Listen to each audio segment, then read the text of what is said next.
I had the distinct pleasure of talking with Danielle about this research over lunch, and this is such an important piece of research because it gets at so many things, and it's a great one to talk about here because it poses questions and problems and challenges that really takes a unique interdisciplinary approach to get at.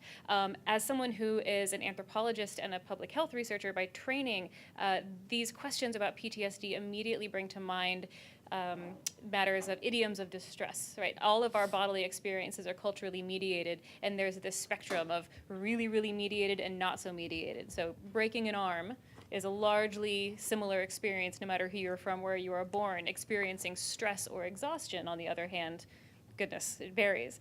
And so thinking about how veterans in Ukraine are living through their culturally bound traumas and their bodily experiences and making sense of those is interesting. I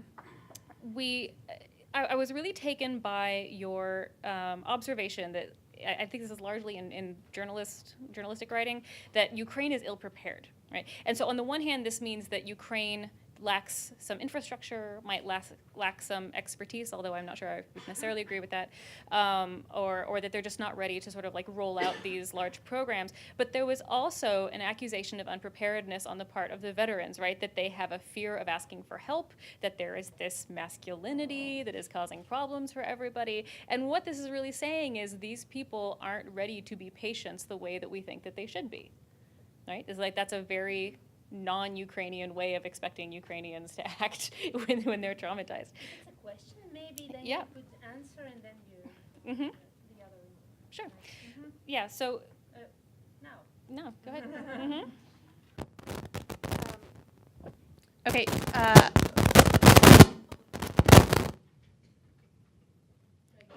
Okay, that's better, I think, slightly. No? Take mine. Thank you. Okay. I don't know that this one's working either. Okay, there we go. A couple of things I would say. First of all, when I say that Ukraine is ill-prepared, in the one sense, that's representing kind of the discourse around this issue. On the other hand, I think that Ukraine is very well prepared in some senses. I think that if you look at a lot of civil society in Ukraine, there's been, for example, some great advances in crisis psychology, for example, with victims of domestic violence, sexual assault, trafficking victims, for example. There's a really great infrastructure of civil society there. So when we say that there's no history of crisis psychology, that's not exactly accurate. I think it's more this combat stress issue in particular that's lacking in terms of the particular experiences. I think there's also a vast differentiation between, again, the urban areas and the rural areas in preparation for, in terms of psychological approaches. What I found really interesting, a lot of psychologists that I spoke to in Ukraine said, I'm tired of hearing about stigmatization. Yes, there's some stigma, but that's the case everywhere. Really, the issue is access. We have more people asking for help than we can help. We don't have enough medication. We don't have enough service providers to address these issues for them.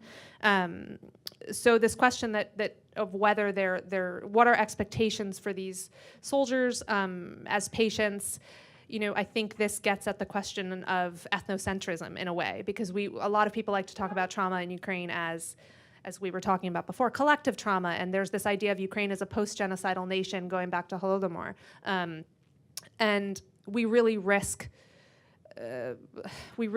making distinctions where there don't need to be distinctions. And I think to some extent we have to look for commonality between Ukraine's experience of war and Ukraine's experience of PTSD and that of other countries as well. And that's why I think a comparative context as a next step in this research would be a really useful angle, because we risk, I think, sort of segmenting and siloing the case of Ukraine in a way that's not very fair. And then you have this really interesting methodology where you talk to service providers specifically, which I think is very merited. Many people, rightly so, want to go directly to the victims, the patients, the people directly affected, but we also need to understand what clinicians think they're doing when they're helping people. So that is my question for you. What do service providers think they are doing? What is the problem that they feel is being brought to them? And how do they know that what they're doing is helping? What is a sign of progress? I think that's really interesting question and a really, really useful one. I think what's very interesting again is this trauma bonding piece, and a lot of the I would say some of the programs that are really becoming more established and are really getting a lot of attention from Europe and international donors, and are really having some success in communicating with the government and helping to draft legislation. They were founded by young people that were on the Maidan and that were volunteering with veterans in hospitals, that were going out to the east to deliver supplies. And so they have their own experience of trauma that they're trying to work through. And they are looking at veterans' experience in a way through the lens of their own traumas as well. I would also say, from the perspective of practitioners, there's a wide range of programs that are addressing PTSD that we might not think of as PTSD programs. So for example, there's an organization called Legal 100 in Ukraine, which is doing really excellent work in terms of breaking down what a veteran has rights to and how they can go about getting those rights, and providing legal assistance to kind of figure out the bureaucracy. And in a way, that's addressing trauma, because without those benefits, they can't get a lot of the services that they need to help them reintegrate into life. So I think they are seeing the problem in terms of symptoms. For example, there's a canine therapy program that I spoke with, and she was saying, these guys just want a window onto normal life again. And when they were out in the ATO, a lot of them would adopt dogs within their battalions, and they would name the dog, and they would be very close to the dog. It would be a very important part of their daily life. So when they get back, they want that window onto normalcy again. So we're providing them with dogs, or giving them access to dogs to kind of bridge this gap for them. And then that dog can do amazing things, like if the soldier wants somebody at his back, he doesn't want his back to be turned, the dog will actually put his back to him. So it's addressing immediate symptoms, but it's also looking at this broader context. And in terms of how do they know when they've been successful, I think that is probably the next step in this movement, if you will. So right now, it's very much about counting the number of soldiers that have come through these programs. And I think what they're looking for now is some sort of mechanism of impact evaluation, some sort of monitoring and evaluation, and really looking at the quality of treatment, and really looking at what sort of indicators would tell you that these are successful programs. And again, this is a step towards the institutionalization and the sustainability of these programs. Thank you. So we can probably take some questions. No, maybe you have. Oh, I have plenty more if you want me to go. One more. All right. Thank you. So the last question that I'm really delighted I now have an opportunity to ask, I was trying to be so disciplined, thank you, is you also mentioned that there is a sort of social imagination that's certainly not unique to Ukraine, that veterans are male. And we can't know what the experiences are of female veterans without talking to female veterans. But in your interactions with service providers, did you get a sense that they have an awareness that they are at risk for, if not already in the process of erasing women's experiences of war? Yeah, so I think Tamara Matsunyuku will talk about this probably more as well. But I think that they are very much aware, and there were times when I would ask in my interviews, what about women? And they would say, yes, we're very aware, but they're not coming to us, which is very interesting in and of itself. I hear this in methadone clinics all the time. I don't believe it.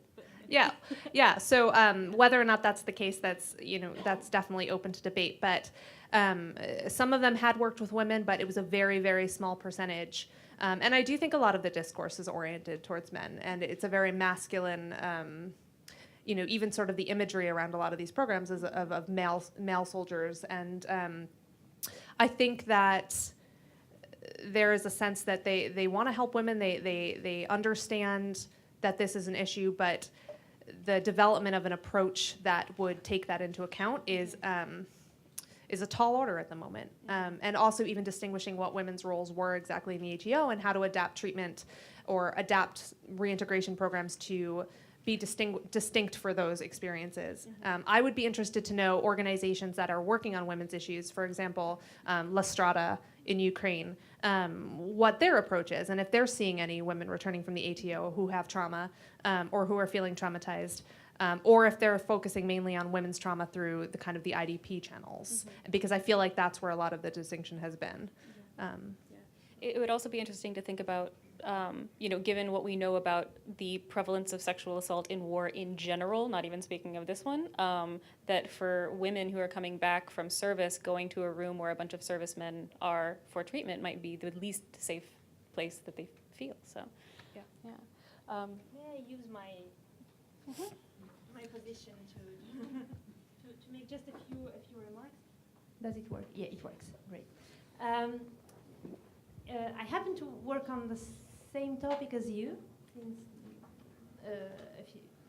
since this summer.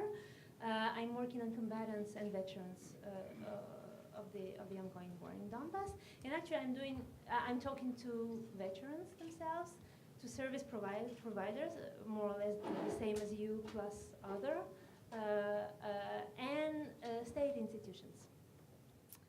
I think that your focus on help providers and service providers, especially non-state service providers, introduces a slight distortion of, you have their perception of this reality, and their perception emphasizes, and this is absolutely normal, especially when talking to an expert, emphasizes on problems. Yeah, on what are the problems right now? But actually, as my previous fieldwork was on Afghanistan veterans in contemporary Ukraine, and I had a chance to talk with Afghanistan veterans who also participated in the ongoing war in Donbass. Their conclusion, and the conclusion of many other people I interviewed, was that things were incredibly better than expected. And that help, and especially psychological help, happened incredibly early in this armed conflict. The armed conflict is still ongoing, and there are still a lot of institutions and providers and care for this subject, and interest from the state. And I think also the state, the fact not to have the state included in your fieldwork, I think it's just because it's a preliminary first part of your work, introduces also a slight distortion of the picture.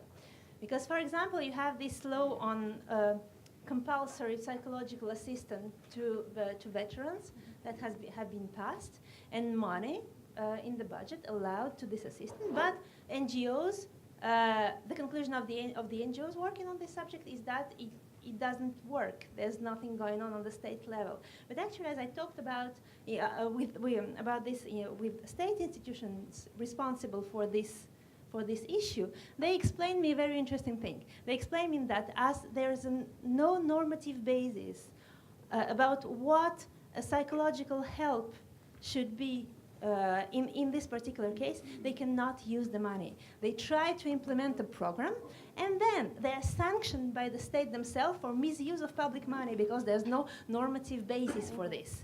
So they are asked, what was your normative basis? And the state officials in charge of veterans answer, okay, the normative basis it's Israeli recommendations or Swedish recommendations. Come on, we're not in Sweden, we're not in Israel.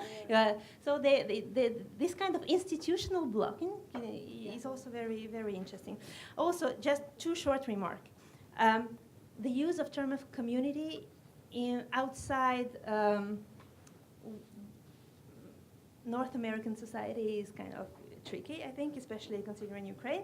So we can discuss about it. And also, of course, I think in your conclusions, generations of combatants are extremely important to consider, because the way the problems arise for those of the first generation of volunteers, for mobilized soldiers, for volunteers of later later months, or for draftees is completely different. Completely different. Can I respond to that? Yeah. Okay. I don't. Okay. These microphones are tricky. So thank you. Those are extremely useful comments. And as I was telling Jennifer before, this is it's very new research for me, and it's a new topic for me. These are extremely preliminary findings. What I really wanted to do was essentially set a research agenda for the future. And I do see this as being one key component of it, but in my conclusion of the actual paper, I'm very clear to say these findings need to be validated. And they need to be validated by talking to veterans and by talking to state institutions as well. because it really is this triangle of interaction, and there are tensions between them, but there are also synergies. And one of the things I struggled to get at in the paper is this time dimension, because there have been shifts. And I think one of the things that it's difficult to get across in 10 to 12 minutes is how perceptions have changed over time. So some of those perceptions that I'm mentioning are from 2014 or early 2015, and the situation is not the same now. But I think that definitely needs to be mapped both in time and in space, as I was saying, between urban and rural areas. But another point that you raise, which is very interesting, is the way that state funds are used and whether they are able to be used, which of course is seen by the NGO community as frustrating, but also the NGO community needs to sustain itself, and so needs to find a pretext for needing more money or pretext for its existence. So yes, of course it makes sense for them to say it's not working. But one of the things that really came out from my interviews is this tension between whose role is it going forward to do these programs. Is it the state's role or is it civil society's role? If it's civil society's role, whose job is it to fund it? Is it international donors or is it the Ukrainian state?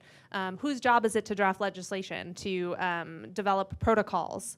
And this is really something that the tension needs to be articulated a little bit more, I think. And I think that there are more people at the table than there used to be from different constituencies, which is good. I think that's a great sign of progress. Dialogue is happening, but that's not a debate that's been resolved yet. And I think civil society seems to feel very strongly that they're the experts. They're the ones that have the professionals that can deal with these issues, and so they're the ones that should be doing this work. Whereas the state feels its own right to be with its own agenda, of course, as well, to be doing this for veterans. So yeah, your feedback is extremely constructive and will be very much taken into account. Thank you. Yes, Leda.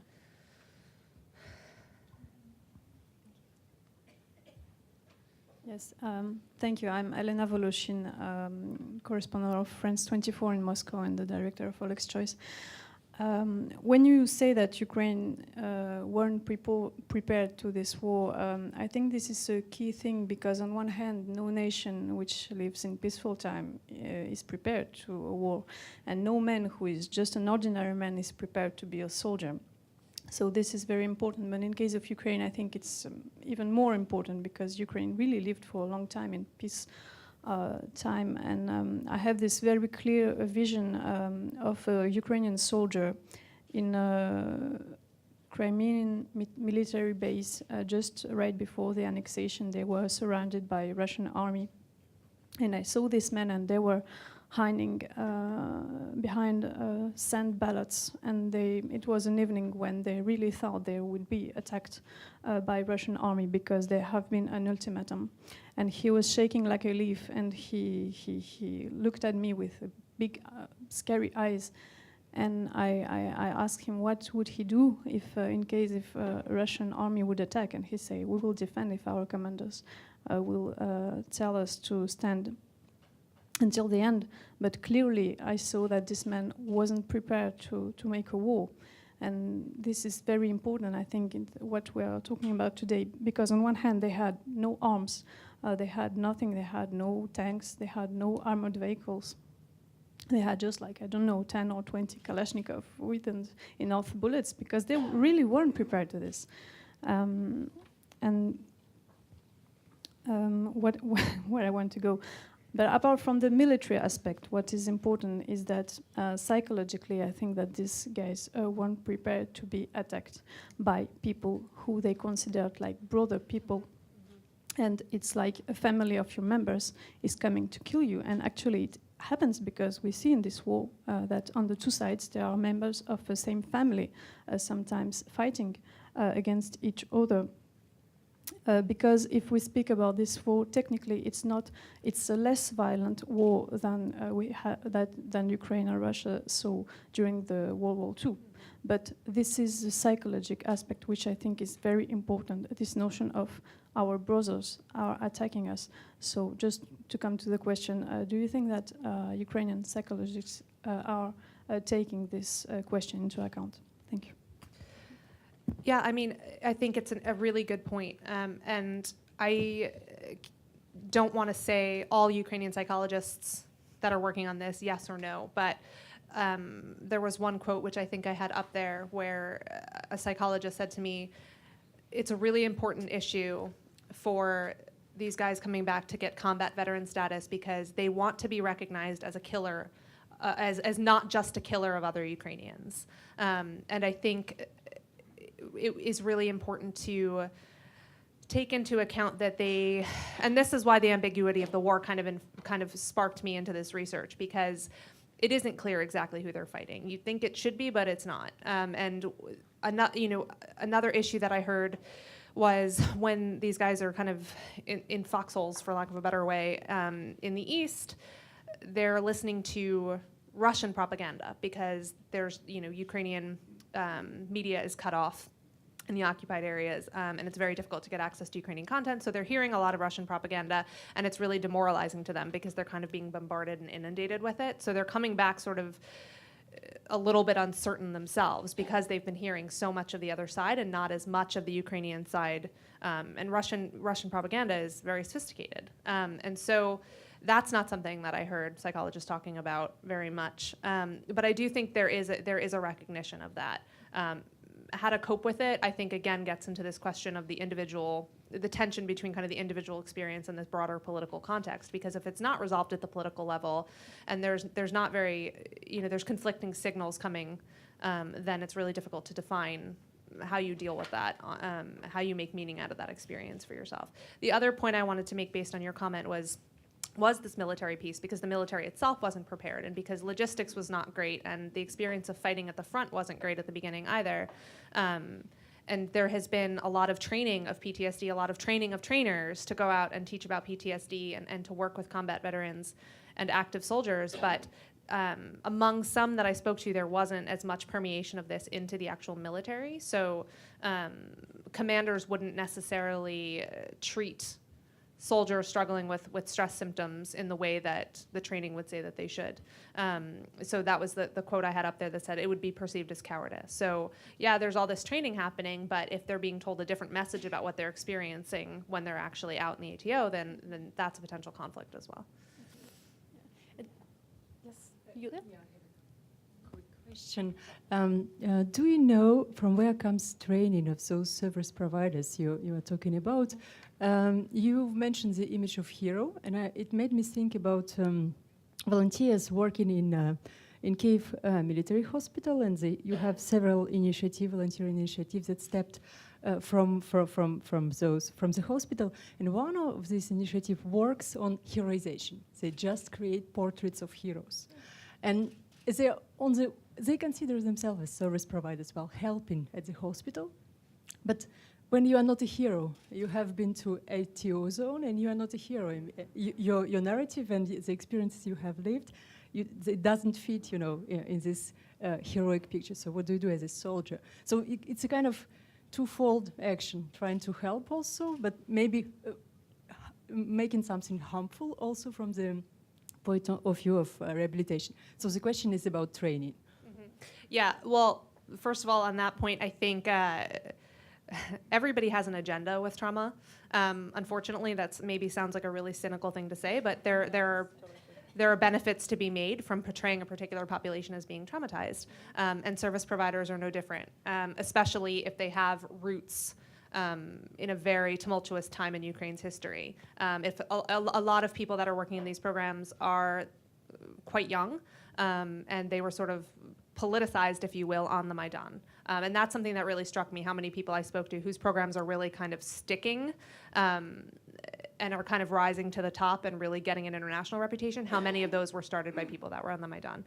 So I think that to some extent there's an agenda there too that we can't really ignore. The training is very different. So you look at an organization like Psychological Crisis Service, which is one of the best known. They work with IDPs, they work at the front lines, they have mobile crisis teams, they work in most of the major cities. They are a group of mental health professionals that were organized through Facebook and other forms of social media to come together on the Maidan, and they have since become more institutionalized.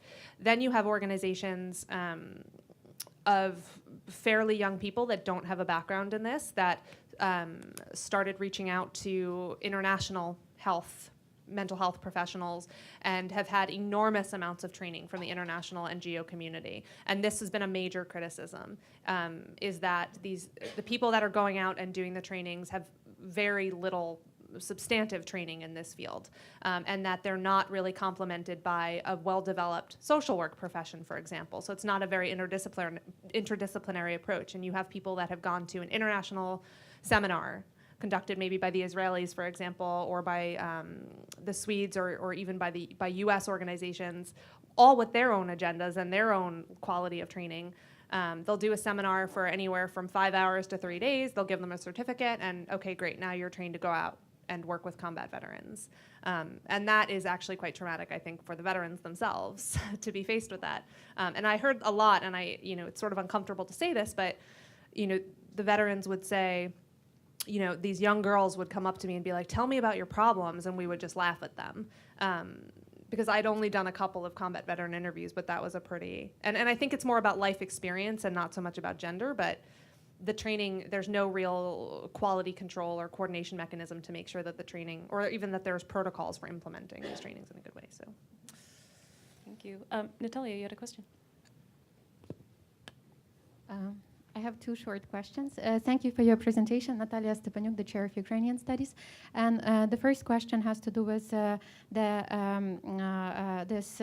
rise of maybe militarized masculinity in Ukraine amidst the warfare, the war on Donbass. Something, the discourse I came across a lot in my fieldwork on voluntary networks in Ukraine is that there was a crisis of masculinity in Ukraine after the fall of the Soviet Union, and somehow the war addressed that crisis, that now we have real men who are fighting out there, and this pride and celebration of this masculinity. To what extent do you feel this discourse or the celebration of masculinity gets in the way of men actually seeking psychological support? And another question I have is about the trainings you mentioned, that a lot of soldiers disregard female psychologists because of a lack of professional training. To what extent do you feel it's a question of professionalism that's been raised here, or to what extent do you feel that there is a gender dimension here, that these female psychologists are women and we're men? And I feel because I feel that gender identities have crystallized maybe more, have become more like there is more of an essentialist interpretation. So, and there are these like male-only spheres of knowledge that have emerged that have to do with combat war experiences. To what extent do you feel that could be the explanation that soldiers do not want to talk to these female psychologists? So we have 5 minutes left, so I'll take one last question and let you respond to both. Victoria, please. We conduct interviews with combat veterans on both sides, and one sphere which you missed from your picture is actually problems with employment, because people who are coming back from the front line, they are claiming that they cannot work any longer with bosses who don't have the similar experience. So what happens, those even who have their jobs back, quite often they are after a while leaving those jobs. And the question is whether this segment is somehow included in service providing, for example, opening business incubators or some possibilities for those who cannot work under someone's command to have their own businesses. Yeah, I'll start with your question and then I'll come back to yours. That's a really great question, and it did come up in the research. It just wasn't a part of the presentation, but actually I feel that based on my perceptions that that's been really isolating for veterans, and there's been a rise, at least in Kiev, and I can't speak to other cities, of sort of veteran business associations and veteran-only businesses, for example. And so there's been some press lately around this veterans pizza place in Kiev, yeah, which a lot of people have probably seen. Which I've been to and is really good. But yeah, so I think that speaks to a level of civic activism that to this point has been missing among veterans, and I think is starting. And there is some work being done under a grant from the European Endowment for Democracy to have veterans organize into their own basically unions, so that they can organize themselves to advocate for better rights, so that they can talk about what benefits they feel that they're getting and they're not, that they can make sure that they are using their shared experience and their sense of isolation in a politically empowered way. And it's had a mixed response throughout the country from what I understand. So in some places, veterans have been like, yeah, that makes a lot of sense. Let's get together, let's do this. And other places, they've been like, well, I don't really see the point of that. And again, I think this speaks to that urban-rural or regional divide, or however it might be characterized. There are also some programs now to retrain veterans who come back and they feel that there isn't a place for them in kind of existing employment structures. And it's actually giving them civic training, so looking at how they can become more involved in government and in local authorities, local institutions, and take their sense of trauma and use it in a politically empowered way.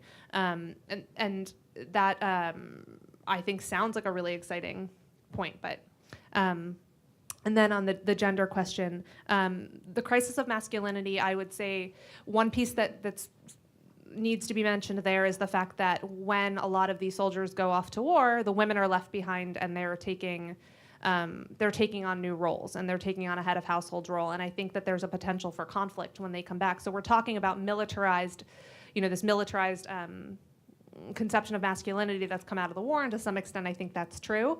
The problem is when they come home and they find they have female members of their family that have taken on a lot of the roles they had before becoming soldiers, and there's inherent potential for conflict there. So I think these new masculinized roles coming from the ATO are there's kind of a gap with the realities on the ground when they try to reintegrate into life. And then I think that the combat psychologist issue, I think there probably is some gender aspect to it, and I think that's not unique to Ukraine. I'm sure that's the case everywhere. But again, I think it's very much a life experience issue, and I think it's more possibly just the lack of traumatic experiences and the age of some of the people that are trained as combat psychologists. And I think, again, that it's not embedded necessarily in these broader structures of social work, for example, where there would be long-term case management as opposed to a let's talk about your problems and make you feel better right now. There's no sense of this like tangible benefit. But again, I think that this is something that is not always the case, it's not universally the case, and has transformed a lot. And I think that there are stories like this, but there's probably a lot of cases where soldiers were very willing to talk to female psychologists as well. These are just some of the pieces that came across in my research. So. Excellent. Well, we're out of time, so I want to congratulate you on your fabulous new project, and thank you for sharing it with us today, and thank you everyone for such a good discussion.